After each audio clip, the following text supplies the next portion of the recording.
Welcome back to the MMA Explorers. Today, let's get started with Caio Borralho predicts outcome of fight with Nassourdine Imavov.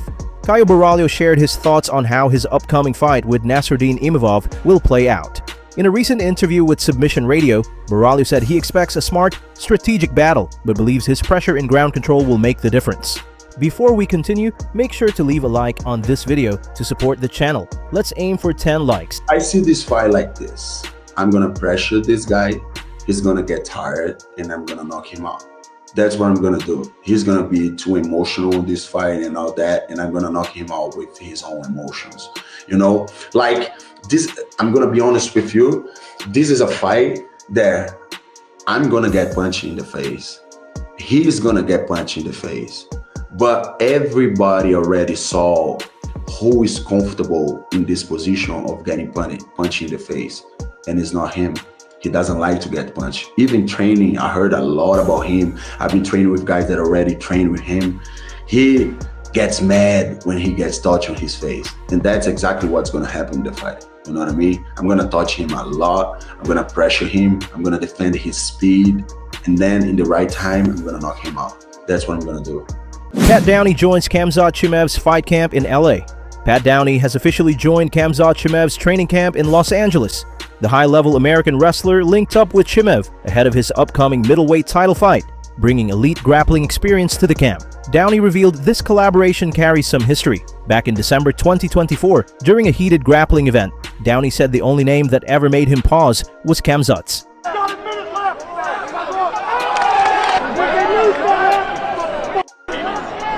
They were taunting the whole match, giving me the finger.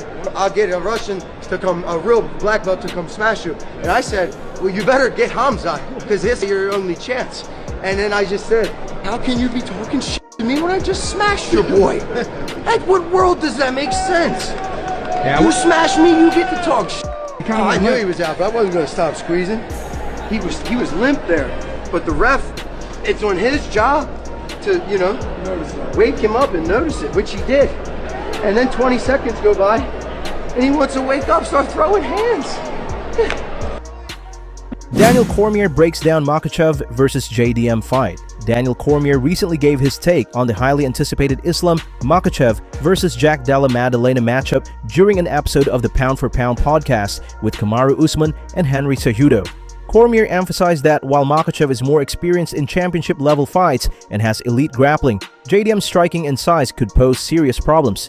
DC said the real question is whether Islam can close the distance without getting hurt. Cormier added that JDM's power and precision could make the fight dangerous early on, but the longer it goes, the more it favors Makhachev. JDM don't wrestle, but he was defending well, and he puts damage on you. Off rip. Starts putting damage on you, and he can box. So how do you see that fight with him and Islam? Does he have the ability to beat a guy like Islam? He'll get takedown attempts coming at him very early. This time. The last fight, he didn't have to deal with that when he was fresh. If Islam can start to pressure him early and take him down early, or even just make him wrestle, he might struggle. I don't know that he's ever felt anything like he's going to feel, because it's not going to be double legs and single leg with Islam. It's going to be him playing with his feet, tripping him, moving around on the octagon side, doing things that he don't recognize as freely. But she didn't answer the question. The problem is, like, I can only give you that because I can't truly make a prediction. The job doesn't allow it. Eddie Alvarez reflects on UFC 205 loss to prime Conor McGregor.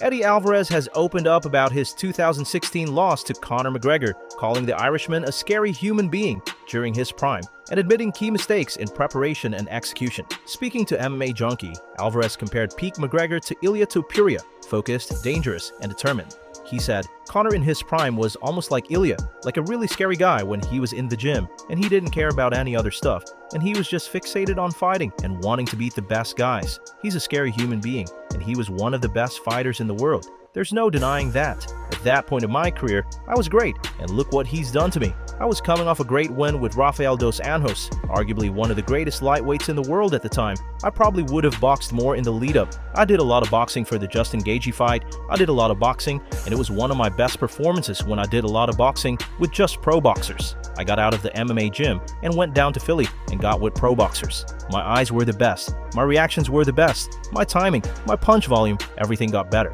Probably would have boxed more in the preparation and boxed less in the fight. My eyes, my distance would have been sharper boxing-wise, but the idea was never to box. I feel like I just got caught early in the fight, and I went stupid. What I did in the fight was nothing like we did in the lead-up and in the preparation. Even in the fight, I'm circling toward the left hand a ton. And that was like step 1 of day 1. Let's go right mostly and wrestle and kick. Instead, I went left and boxed. Sometimes you just get punched and go stupid in a fight. And that's just how the cookie crumbles. It's a small margin for error when the guys are at the top of the game.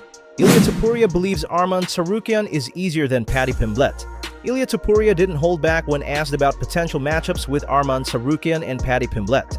In a recent interview, Topuria said, "Tsarukyan is the easiest fight of them all. He's much easier than Paddy. I don't even know what to call him. Imagine having the opportunity to fight for a world title, and when the day comes, you pull out because your back hurts. I can't conceive it. I can't even understand it. I would have fought without an arm. I don't care. The day I was supposed to fight folk with Max. Come on, I don't care. I'd fight no matter what. And him. You know what he did. Clearly mentally you aren't where you need to be." Arman Tsarukyan fired back on X with, "Fun fact of the day, Ilia Topuria never fought anyone in their prime." He followed up with another post. "Another fun fact, Topuria regularly misses weight, so spare us with the fairy tales about fighting with one arm. You pulled out from fighting Charles Jourdain." Cory Sandhagen explains why he feels a bit bad for Sean O'Malley. In a recent interview with MMAfighting.com, Cory Sandhagen shared his thoughts on Sean O'Malley's second straight loss to Merab Dvalishvili. Yeah, I kind of feel for Sean. Like, Sean's kind of one of those guys that kind of thinks about life in terms of a journey and all of that stuff. And I can relate to that big time. So I know the feeling of changing a lot of stuff about your life in hopes that it will translate over into fighting. And then also in hopes that you'll get like a good result from it. But yeah, it sucks that life doesn't kind of always work like that. So I kind of feel for him a little bit, but yeah, the fight itself, Sean looked kind of a little bit off, even more off than the last time. I don't really know what that's about. And I mean, Merab looked super on. You know, I think Merab's building some really good momentum. I think that he's getting more confident in each fight, and yeah, I'm really excited to face that challenge. I think that I'm the guy to beat him, and yeah, I just can't wait to actually, you know, be a fucking world champion finally. I think he does. I mean, O'Malley kind of gets labeled as a star first before he gets labeled as a good fighter, but I think O'Malley's a really good fighter. He's a super athletic guy also, so when you are that athletic, you are capable of making a lot of changes in your game and stuff. If you don't pick things up very quickly, it can be hard to change. But Sean definitely has that ability, just him being a really good athlete and all of that. So I think he definitely can. I think that he just has to change a few things, not like in his personal life, but in his actual like technical fighting style of stuff. And then just be able to grapple with these guys that are really good grapplers. You know, like he got away for a long time just being able to one shot knock people out, and now he's facing some for real, well-rounded, really good fighters, and you just can't be a one-trick pony anymore. Former UFC fighter Godofredo Pepey arrested. Longtime MMA fans will likely remember Brazilian veteran Godofredo Pepey. After losing in the TUF Brazil finale to Ronnie Jason, Pepey went on to compete in the UFC for several years before being released in 2018 following a 2-fight skid.